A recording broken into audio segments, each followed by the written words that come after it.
இந்த பூமியில் ஒவ்வொரு மனிதரும் வாழ வேண்டும். அந்த பூமியில் தனக்கென்று ஒரு இடம் வேண்டும். இங்க வாங்க பிள்ளைகளா, எங்களுக்கு இந்த பூமியில உரிமை சொந்தமாவே கிடைச்சிருக்கு பிள்ளைகளா. உரித்தற்ற காணி மற்றும் தொடர்பாடிவாசிகள் 20 லட்சம் பேருக்கு சொந்தமாய உறுதி பத்திரங்கள். கேஸ் சிலிண்டருக்கு நீங்கள் அளிக்கும் வாக்கினால் ரணிலினால் இயலும். அனைவருக்கும் வணக்கம். தமிழ் தேசிய கட்சிகளால் முன்னிறுத்தப்பட்டிருக்கக்கூடிய தமிழ் தேசிய பொது வேட்பாளர் அரியநேந்திரன் அவர்களுக்கு ஏன் தமிழ் மக்களில் மிக பெரும்பான்மையானவர்கள் வாக்களிக்க வேண்டும் என்பது தொடர்பான தெளிவு இன்றைக்கு தமிழ் மக்கள் மத்தியிலே மிகப்பெரிய அளவிலே ஏற்பட்டிருப்பதாகவே நாங்கள் பார்க்கிறோம். ஆரம்பத்தில் இது தொடர்பான விழிப்புணர்வுகள் மக்கள் மத்தியிலே இல்லாத ஒரு நிலைமை இருந்தது.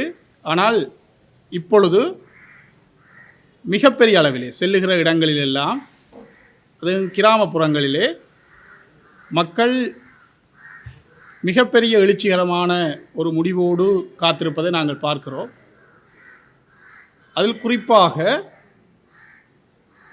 நாங்கள் ஒரு தேசிய இனம், எண்ணிக்கையின் அடிப்படையில் மாத்திரம் நாங்கள் எண்ணிக்கையில் குறைந்தவர்களாக இருக்கக்கூடிய காரணத்தினால் இந்த நாட்டில் இரண்டாந்தர பிரஜைகளாக நாங்கள் இருக்க முடியாது. இது எங்களுக்கும் சொந்தமான நாடு, இது எங்களுடைய பூர்வீகமான நாடு.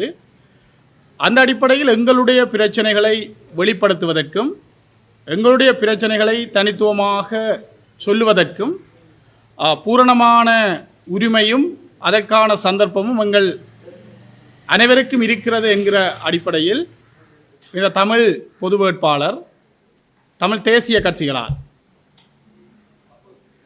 தமிழ் மக்களால் அங்கீகரிக்கப்பட்டிருக்கக்கூடிய அநேகமான எல்லா கட்சிகளினாலும் இன்றைக்கு ஏற்றுக்கொள்ளப்பட்ட ஒரு வேட்பாளராக அவர் இருக்கிறார். அந்த அடிப்படையில் மிக கணிசமான அளவுக்கான வாக்குகளை அவர் பெறுவார். மிகப்பெரிய வெற்றியை தமிழர் பிரதேசங்களிலே அவர் ஈட்டுவார் என்கிற மிகப்பெரிய நம்பிக்கையும் எங்கள் எல்லோருக்குமே இருக்கிறது. ஆனால் தமிழ் தேசிய வேட்பாளர் களத்துக்கு வருகிற பொழுது ஏன் இப்படியான ஒரு வேட்பாளர் வர வேண்டும் என்கிற கேள்விகளை எழுப்பியிருக்கக்கூடிய நிலைமையும் சில சந்தர்ப்பங்களிலே இருந்ததுண்டு. அதற்கு உதாரணமாக நேற்றைய தினம் கூட மட்டக்களப்பிலே 1990களிலே சத்ருகொண்டான் என்கிற இடத்திலே கூடியிருந்த மக்கள் மீது இலங்கை இராணுவத்தினர் மேற்கொண்டிருக்கக்கூடிய அந்த மிலேச்சத்தனமான தாக்குதலினால் படுகொலை செய்யப்பட்டிருக்கக்கூடிய மக்களுக்கு அந்த தூவி ஒன்று அங்கே அமைக்கப்பட்டிருந்திருக்கக்கூடிய அந்த நேரத்தில் அந்த தூவிக்கு அதிலே இறந்தவர்களுடைய பெயர் விவரங்கள், அந்த விடயங்கள் தொடர்பாக அந்த மக்கள் அதை காட்சிப்படுத்துவதற்கு முயற்சிகள் மேற்கொண்ட பொழுது அதை இராணுவத்தினர் பலவந்தமாக தடுக்கிற ஒரு செயற்பாடு இன்றைக்கு நடந்திருக்கிறது. இந்த நாட்டில் காலங்காலமாக ஆண்ட கட்சிகளுக்கும் ஆளுகின்ற வரியோடு இருக்கக்கூடிய சிங்கள பௌத்த சிந்தனையுடைய கட்சிகளுக்கும் வாக்களிக்க வேண்டும் என்கிற ஒரு மனநிலையோடு இருக்கக்கூடிய சிலர் தமிழ் தேசிய கட்சிகள் என்று சொல்லிக்கொண்டு இங்கே இருப்பார்களே. ஆனால் அவர்களிடம் நாங்கள் கேட்பது, என்றைக்காவது சிங்கள அரச படைகளினால் படுகொலை செய்யப்பட்டிருக்கக்கூடிய மக்களுடைய நினைவாக உருவாக்கப்பட்டிருக்கக்கூடிய எந்த நினைவாலயத்திலாவது எந்த சிங்கள வேட்பாளர்களாவது என்றைக்காவது அஞ்சல் செலுத்தியதுண்டா? ஏனென்றால் இது ஒரு ஒன்றுபட்ட நாடு, ஒருமித்த நாடு. இந்த நாட்டிலே எல்லோரும் நாங்கள் வாழ்கிறோம். இங்கே வடக்கு கிழக்கிலே பூர்வீகமாக இருக்கக்கூடிய தமிழ் தேசிய மக்கள் சிங்கள கட்சிகளுக்கும் வாக்களிக்கலாம், வாக்களிக்க வேண்டும், தமிழ் தேசிய வேட்பாளருக்கு வாக்களிக்க கூடாது, அதுதான் என்னுடைய வாழ்நாள் லட்சியம் என்று பேசிக் கொண்டிருக்கக்கூடியவரிடம் நான் கேட்பது, இப்படியான படுகொலை நடைபெற்றிருக்கக்கூடிய அந்த நினைவாலயங்களில் எங்களுடைய மக்கள் தங்களுடைய கவலைகளை வெளிப்படுத்துவதற்கான சந்தர்ப்பங்கள் கூட மறுக்கப்படுகிற பொழுது இந்த வேட்பாளர்களுடைய நிலைமை, மனோநிலை என்னவாக இருக்கிறது?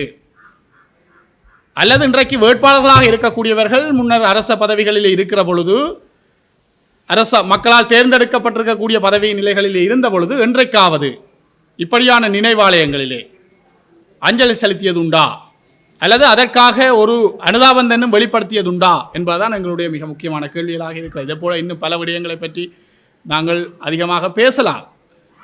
ஆனபடியால் அது ஆண்டு கொண்டிருக்கக்கூடிய ரணில் விக்ரமசிங்காவாக இருந்தால் என்ன, அல்லது பரம்பரையாக தகப்பனார் ஆண்ட இன்றைக்கு மகன் ஆள வேண்டும் என்று துடிக்கிற சஜித் பிரேமதாசவாக இருந்தாலும் சரி, அல்லது இந்த நாட்டில் சிங்கள பௌத்தத்தை மிக தீவிரமாக ஆதரித்து நேசிக்கிற தமிழ் மக்களுடைய இதய பூமியாக இருக்கக்கூடிய வடக்கு கிழக்கை உடைக்க வேண்டும் என்று வழக்கு வைத்து அதிலே வெற்றி பெற்று தமிழ் மக்களுடைய மிக மோசமான இன்றைய நிலைமைக்கு காரணமாக இருந்து கொண்டிருக்கக்கூடிய ஜேவிபியினராக இருந்தாலும் சரி, அவர்களுக்கு ஏன் தமிழ் மக்கள் வாக்களிக்க வேண்டும் என்பதற்கு அவர்களுக்கு வாக்களிக்க வேண்டும் என்று சொல்லுகிற தரப்பினர் இன்றைக்கு வரைக்கும் ஒரு சரியான பதிலை அல்லது சரியான நியாயத்தை சொல்லியதாக இல்லை. அவர்கள் சொல்லவும் முடியாது. அந்த அடிப்படையில் தமிழ் தேசிய வேட்பாளர் மிக கணிசமான அளவிலே வெற்றி பெறுகிற பொழுது இன்றைக்கு மிகவும் பலவீனமாக இருப்பதாக சொல்லப்படுகிற தமிழ் தேசிய கட்சிகளுடைய ஒற்றுமை மிகவும் பலம் பெறுகிற ஒரு நிலைமை ஏற்படும். தமிழ் தேசிய வேட்பாளர் பெற்றுக்கொள்ளுகிற வெற்றி தமிழ் மக்கள் மத்தியிலே தமிழ் தேசிய கட்சிகள் ஒன்றுபட வேண்டும் என்று மிக நீண்ட காலமாக இருந்து வருகிற கோரிக்கைக்கு நாங்கள் ஒரு சந்தர்ப்பத்தை கொடுத்திருக்கிறோம், மக்களிடமே சந்தர்ப்பத்தை கொடுத்திருக்கிறோம்.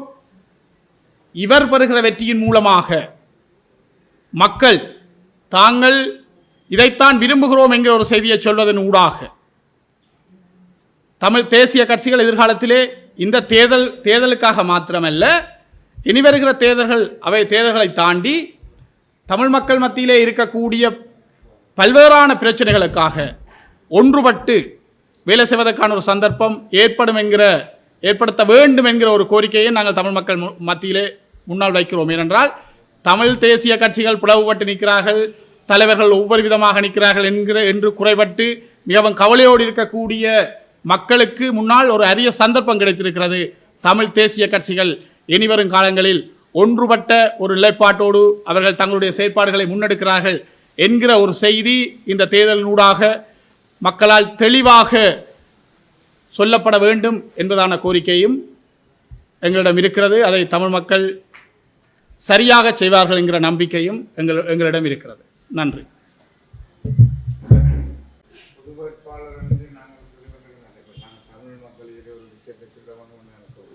காலங்காலமாக இந்த விஷயத்தில் தானே ஆனால் என்ன தரப்புகள் அவங்க தேசியம் வந்து கேட்கிறார்கள், திரும்பி போய் நிற்கணும். எந்த விஷயத்துக்கு எப்படி சாத்தியப்படும்?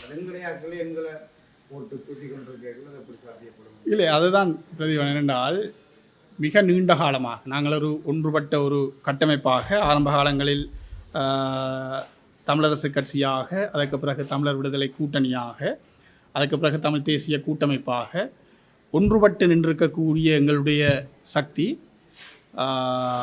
மிகவும் பலவீனம் அடைந்திருக்கக்கூடிய ஒரு நிலைமை இன்றைக்கு இருக்கிறது. ஆனால் இன்றைக்கு இந்த பொது வேட்பாளர் விடயத்தில் மிக பெரும்பான்மையான கட்சியினர், நீங்கள் சொல்லக்கூடிய அநேகமாக தமிழ் தேசிய பரப்பில் இயங்கக்கூடிய அநேகமான எல்லா கட்சிகளும் ஒருமித்த ஒரு நிலைப்பாட்டை எடுத்திருப்பதாகவே நாங்கள் பார்க்கிறோம். தமிழரசு கட்சி ஒரு வேறு முடிவை அறிவித்திருக்கிறது என்று சொல்லப்பட்டாலும் கூட அதில் மிக கணிசமானது. இன்றைய கூட பத்திரிகை செய்திகளிலே நாங்கள் படிக்கிற பொழுது அவர்கள் மீண்டும் இன்றைக்கு அந்த ஒன்று கூடலை நடத்துகிறார்கள் என்று கூட நாங்கள் படிக்கிறோம். அவர்கள் ஒரு தமிழ் தேசியம் சார்ந்த ஒரு சாதகமான முடிவை எடுக்க வேண்டும் என்று தான் நாங்கள் விரும்புகிறோம்.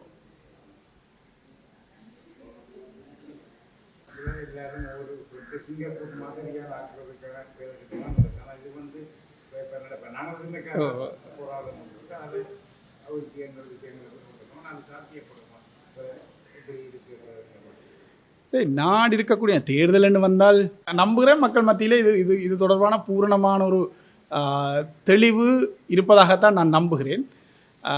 அவர்களுடைய தேர்தல் விஞ்ஞாபனங்கள் அதை பற்றி, ஆனால் அபிவிருத்தியை பற்றித்தான் அதிகமாக பேசுகிறார்கள். இந்த அரசியல் தீர்வு தொடர்பாக மிகவும் மிகவும் குறைவான ஒரு விடயங்கள் தான் அது பேசப்படுகிறது. அதிலும் தமிழ் மக்களால் மிகப்பெரிய அளவிலே நிராகரிக்கப்பட்ட 13வது சீர்திருத்தம் தொடர்பாக 13 வந்தால் நல்லது, அது வர வேணும். ஆனால் அது ஒரு தீர்வாக இருக்க முடியாது. அது தொடர்பாக மாத்திரம்தான், அதுதான் அவருடைய தீர்வாக அவர்கள் பேசுவதை நாங்கள் பார்க்கிறோம். ஆனபடியால் எங்களுக்கு அல்லது தமிழ் மக்கள் மத்தியிலே தமிழ் மக்களுடைய அபிலாசைகளை தீர்க்கக்கூடிய மாதிரியாக இந்த தேர்தல் விஞ்ஞாபனமும் இல்லை. அதுதான் உண்மை. தமிழக கட்சி எடுத்த தீர்மானத்தை நடைமுறைப்படுத்துவோம்னு சொல்லி, ஆனால் இரவில் வந்து அவர் ஜனாதிபதி வேட்பாளர் ரணிலை சந்திக்கிறார். அதே நேரம் அவற்ற மகன் வந்து உங்களோட பகலில் வேலை செய்கிறார். தமிழ் தேசிய பொதுக்கட்டாயத்துக்கு இரவில் வந்து ஜனாதிபதி ரணில் விக்ரமன் சந்திக்கிறார். இது வந்து ஒரு இரட்டை நிலைப்பாடுன்னு சொல்லி கருத முடியாதா மக்கள்? அது தமிழரசு கட்சி சம்பந்தப்பட்ட ஆக்கள்கிட்ட தான் இதை பற்றி கேள்வி கேட்க வேணும். உங்களோட சேர்ந்து வேலை செய்ததாக எங்களோட சேர்ந்து கலையமுதன் ஒரு நாள் இல்லை, அதிகமான நாட்கள், ஒரு 3-4 நாட்கள் வேலை செய்திருக்கிறார். இந்த நாட்டுடைய ஜனாதிபதி என்கிற அடிப்படையில் தான் ரணில் விக்ரமசிங்காவை சந்தித்தாக சொன்னார். ஆனால் அடிப்படையில் தாங்கள் பொது வேட்பாளரை தீவிரமாக ஆதரிக்கிற தமிழரசு அணியிலே தாங்கள் இருப்பதாக அவர் எங்களிடம் இந்த இது தொடர்பாக எங்களோடு கலந்துரையாடுகிற பொழுது சொல்லியிருக்கிறார். அது வரவேற்கப்பட விடயமாகத்தான் நாங்கள் பார்க்கிறோம். இந்த பூமியில் ஒவ்வொரு மனிதரும் வாழ வேண்டும். அந்த பூமியில் தனக்கென்று ஒரு இடம் வேண்டும். இங்க வாங்க பிள்ளைகளா, எங்களுக்கு இந்த பூமியில உரிமை சொந்தமாவே கிடைச்சிருக்கு பிள்ளைகளா. உரித்தற்ற காணி மற்றும் தொடர்மாடிவாசிகள் 20 லட்சம் பேருக்கு சொந்தமாய உறுதி பத்திரங்கள். கேஸ் சிலிண்டருக்கு நீங்கள் அளிக்கும் வாக்கினால் ரணிலினால் இயலும்.